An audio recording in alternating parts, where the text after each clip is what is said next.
Might as well do a video on a bit more about the old bar lamb.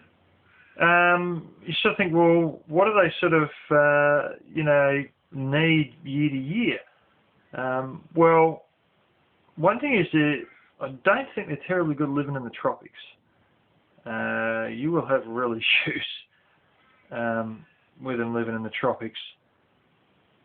I think it's not to do with the heat, it'll be more to do with the humidity. But yeah, year to year, of course, they need shearing. We usually do that at the end of spring, so they sort of keep a little bit cooler during the summer. The other thing they may need is what you call backlining, which is like the stuff that you squirt basically from the top of their head right down to their arse, and that's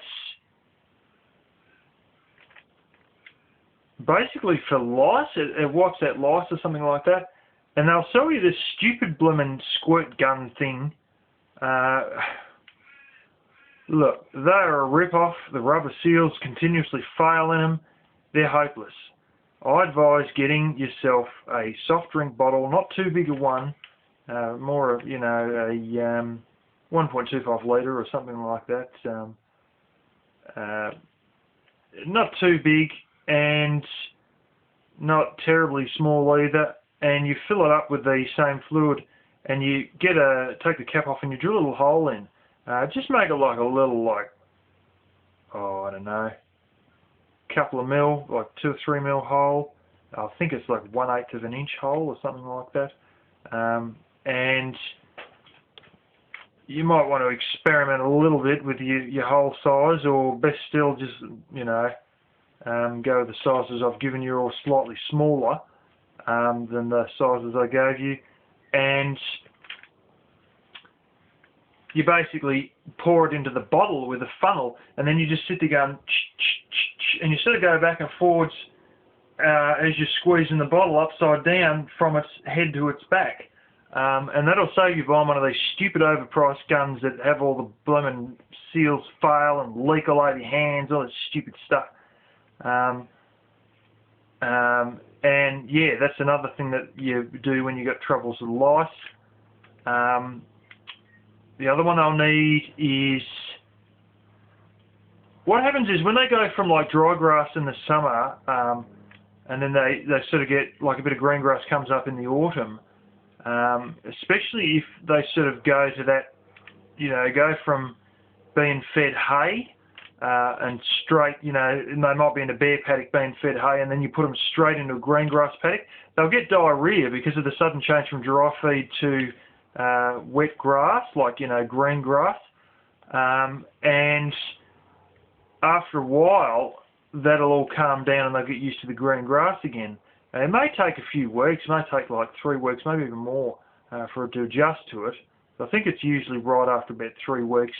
But then wait a little while after that, and what you got to do is basically shave their butts to shave all the diarrhea that was stuck in the wool off, and that'll help keep the flies away. And you say, well, what's flies a problem for? Fly strike. My gosh, I've seen scenes that make zombie movies look nice. I'm not joking. And that's fly strike. And this lie that even my biology teacher was pushing, that there's no such thing as maggots that eat live flesh, they only eat dead flesh. That's a lie. That's the reason for mulesing. That's the reason for crutching, which is where you shave their butts. And that's the reason also for either cutting their tails off or putting basically what is a very high-powered elastic band on their tail to cut off the circulation and essentially chop the tail off. Any wrinkles, any stinky poo, piss, whatever, and especially when their piss gets in between these wrinkles and you get a bit of hot weather and starts festering and a bit of humidity, and flies will come in and they'll lay their legs there, and the maggots will all hatch within a few hours or something like that, and then the maggots start eating away at live skin. Now, these, if you want to make yourself sick, type in the word fly strike, FLYSTRIKE, Rike, and you'll see what is worse than the zombie movie. I probably recommend not doing it because it's terrible. And part of the idea of mulesing is to basically give the sheep's butt a facelift to pull any wrinkles out, to stop that from happening. That's the big reason for mulesing. If you don't do that, you lose a massive amount of them who are literally eaten alive by maggots.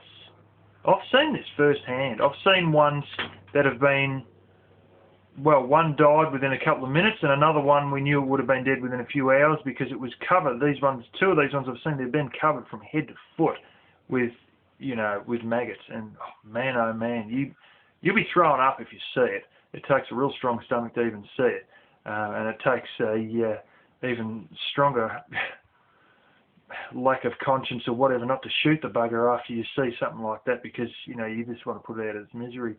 But yeah, you got to shave around their butts once a year to keep any stinkies away, and also during times where it's sort of like spring starting to come in, and if you sort of start to get warmer weather but there's still a lot of moisture around, you get a bit of humidity, you got to keep an eye then on the chance that it'll get fly strike on other parts. We've had it behind the horns is another one, where the horns come out the head. They often get it, you know, they can get it there.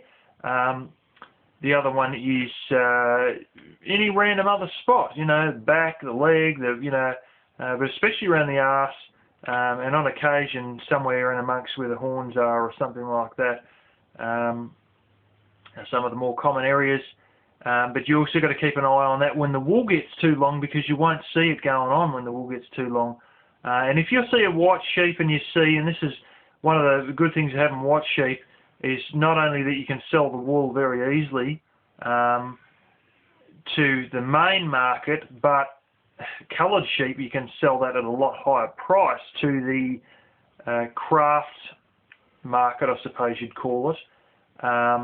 But you'll be selling it individually to people, not to an actual big wool buyer business.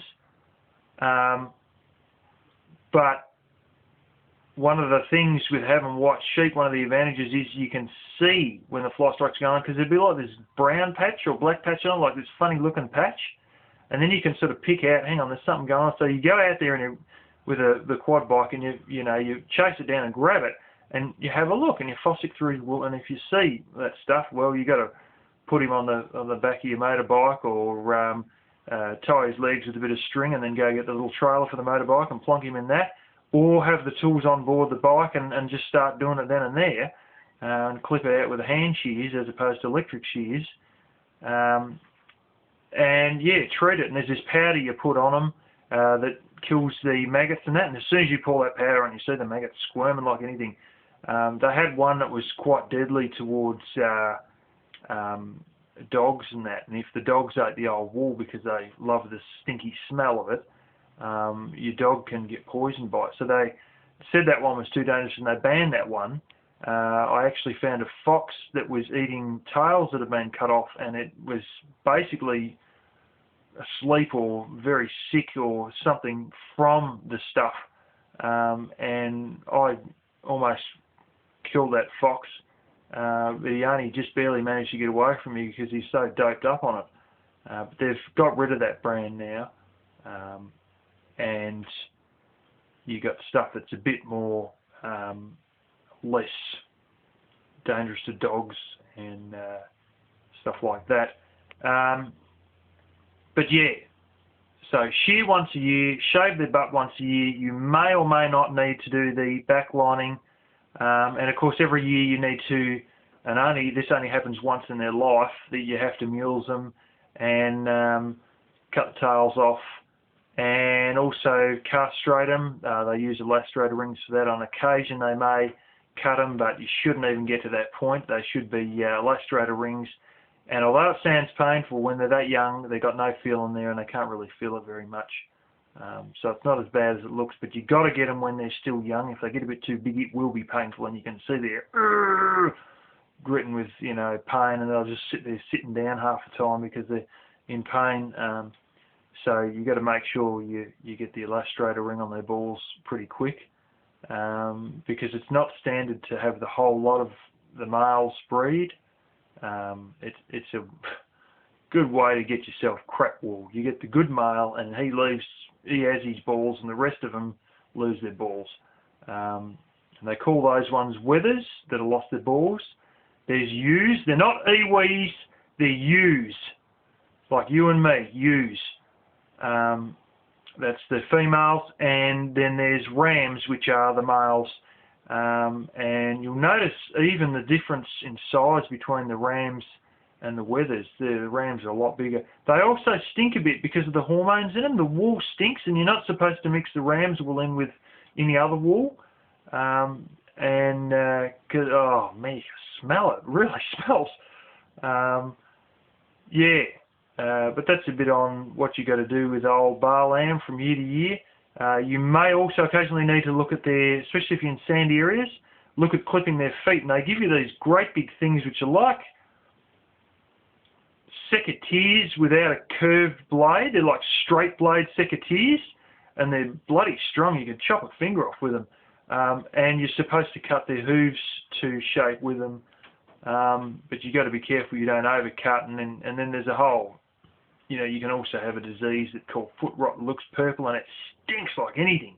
And that's one of the foot diseases that you got to keep an eye out for. You got to keep an eye out for pink eye, as they call it pink eye. It's like a funny looking thing, and the eye sort of has like this lump on it, and it goes pink, and that is a bacteria. You can get an aerosol can that you spray in their eye, which clears out that bacteria, but it also is really showing there's a lack of vitamin A they're getting. So you've got to keep an eye out for that, as well as fly strike, of course.